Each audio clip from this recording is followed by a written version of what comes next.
Hello, my name is Catherine Lim, and I'll be demonstrating a book called Farewell to Manznar by Gian Wakatsuki Houston. It all started in the morning. Papa and other fishermen sailed from the coast of San Pedro Harbor to fish as they did every day. Gian Wakatsuki and her mother and other relatives waved farewell. When they left the dock, the boats shrank away to white specks in the distance. Then the boats came back with the notice that the Japanese had bombed Pearl Harbor. Because of the attack, many Japanese people living in America became suspect. During the night, Jian's father was taken to Fort Lincoln under suspicion that he had given oil to the Japanese. After her father was gone, Jian's family had to move to different places struggling to make a living until they were transported to Manznar internment camp.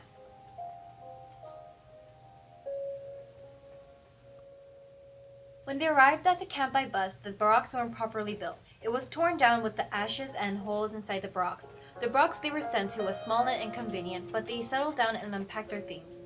Food was served without thought to cultural taste, and bathroom had no stalls for privacy. Papa came back home from Fort Lincoln and became very upset. When he came back, everyone was relieved that at first he was safe, but soon became an alcoholic. His anger over his lack of job and his current mood about this camp led to his alcoholism. In one of his violent rages, he almost killed Mother. A year after Father returned, there was more trouble, the December riot. At the mess hall bells, people complained for better food and better wages. Because of that, violent shootings were going on. These three men killed the leader of the Japanese Citizen League and were sent away to a jail that was miles away. Jian's father did not participate in the riot.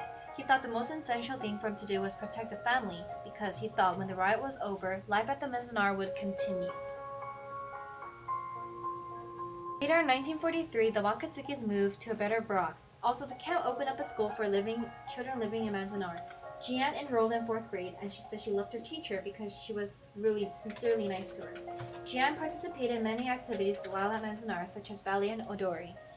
As time passed by, the Wakatsuki's family had been relocated.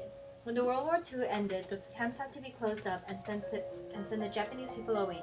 But the Wakatsukis had a hard time coming out of the camp for several reasons.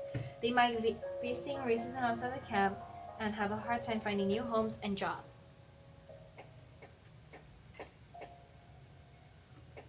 After they moved in, there was a school nearby, so Jian enrolled in there. Now she's in high school. She was facing racism, but got along with some students that would be friends with her. The school opened up a carnival, and Jian was chosen to be the Queen Carnival. The teacher didn't want a Japanese girl for the queen spot, but the classmates debated that the racism wasn't allowed. With the help of the students, Jian was up on stage as the carnival queen. Years later, she married and had children of her own.